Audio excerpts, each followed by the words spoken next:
कैसे हैं आप सभी लोग। I hope you all are fine. So student, start करते हैं हमारा last chapter number 19, the violet.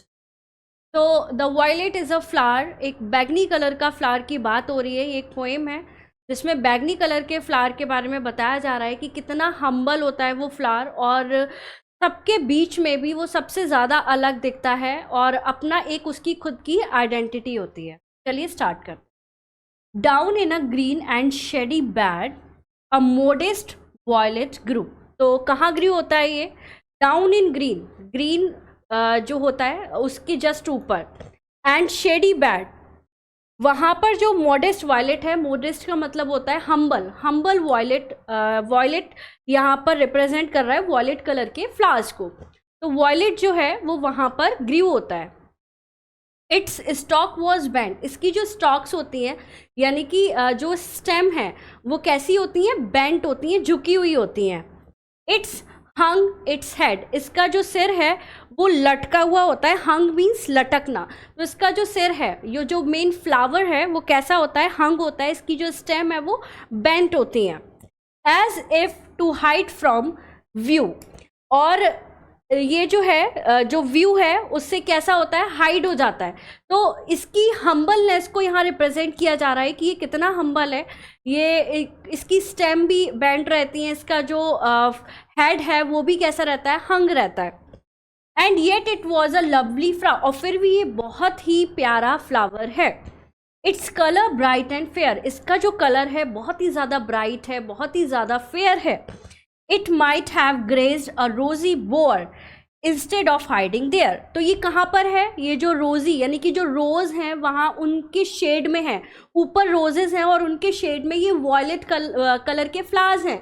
लेकिन फिर भी क्योंकि होता है कि हमसे जो ऊंचा है, रोज फ्लावर जो है काफ़ी अट्रैक्टिव, काफ़ी फ्रेगनेंस वाला, काफ़ी सुंदर होता है, लेकिन फिर भी उसके नीचे रहते हुए भी ये हाइड नहीं है, ये उसके नीचे प्रेजेंट होता है। लेकिन फिर भी ऐसा नहीं है कि ये उसकी प्रेजेंस में इसकी ये जो है रेसेसिव हो जाए। एक होता है डोमिनेंट, एक होता है रेसेसिव। तो रोज अगर डोमिनेंट है तो ये रेसेसिव नहीं है, ये अपना अट्रैक्शन अलग से देता है। Yet thus it was content to bloom in modest tints arrayed, and these diffused a sweet perfume with in the silent shade. ये जो है it was a content to bloom, bloom माने एकदम गुच्छा जैसा खिलता जो है। तो ये क्या है? एकदम ब्लूम की तरह बहुत सारे गुच्छे खिलते हैं इसके। In modest tint arrayed, tint means बहुत सारे कलरफुल फ्लावर, एरिड मीन्स जो अरेंज है वहाँ पर। And these diffuse a sweet form, इस तरीके से ये ब्लूम की तरह अरेंज्ड है, बहुत सारे नंबर ऑफ वेराइटीज़ हैं इसकी वॉयलेट्स की। एंड ये क्या कर रहे हैं? ये परफ्यूम डिफ्यूज़ कर रहे हैं। डिफ्यूज़ माने वहाँ पे महक जो आती है, परफ्यूम वाली महक जो है इनकी होती है। With in the silent shade, और साइलेंटली काफ़ी। Then let me to the valley go this pretty flower to see. तो पोइट कहते हैं कि अब मैं जाऊँगा वैली में इस फ्लावर को देखने। That I may also learn to grow in sweet humility, और मैं भी इस फ्लावर से सीखूँगा कि किस तरीके से हम्बलनेस, ह्यूमिलिटी जो है, जो इसका आइडेंटिटी है, जो इसका नेचर है, इस फ्लावर को देखकर मैं भी इससे सीखना चाहूँगा। तो चलिए बच्चों एक्सरसाइज करते हैं। Why did the violet hang its head? तो वॉयलेट अपना हेड को हैंग क्यों करता है? Because it shows her his humbleness, वो अपनी हम्बलनेस को शो करता है। How does the poet describe the beauty of flower? उन्होंने किस तरीके से ब्यूटी जो है डिस्क्राइब की? उन्होंने बताया कि ये शेडी प्लेस में, रोज के नीचे होते हुए भी, शेड में होते हुए भी ये अपनी आइडेंटिटी को नहीं खोता है। ये वहाँ भी अपना अलग ही महत्व दिखाता है। ब्लूम होता है, अलग अलग वेराइटीज़ ऑफ फ्लावर इसके दिखाई देते हैं, और वहाँ पर जो है इसकी एक अलग ही फ्रेगनेंस जो है आती है। Where does the poet want to go and why? He want to go to valley to see this violet flower. तो वो वैली जाना चाहते थे वॉयलेट फ्लावर को देखने के लिए। Give the central idea of the poem. तो क्या सेंट्रल आइडिया हो सकता है इस पोएम का? इसमें जो वॉयलेट है, violet is not a dominant flower और not the first choice of the person.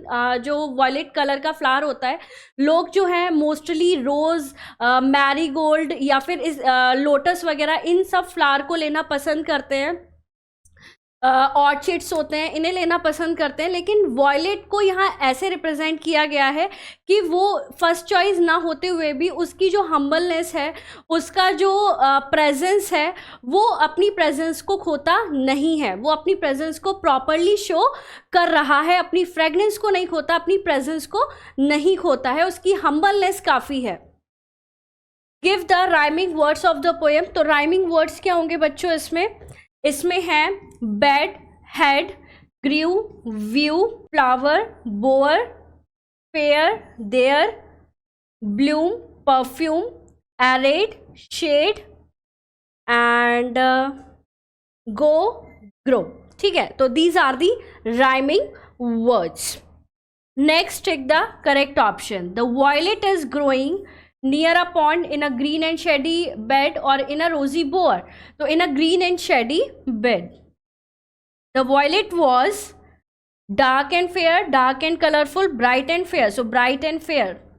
The poet think that the violet should have been dash in a rosy bower, near a pond or in a garden. So in a rosy bower. The violet displays in modest tint its thorn, its dark leaf. So its modest tints. The poet wants to learn pride, sweet humility and courage. So sweet humility. True, false. The violet is growing in a green and shady bed. True. Its stalk was not bent, but its stalk was bent. So false.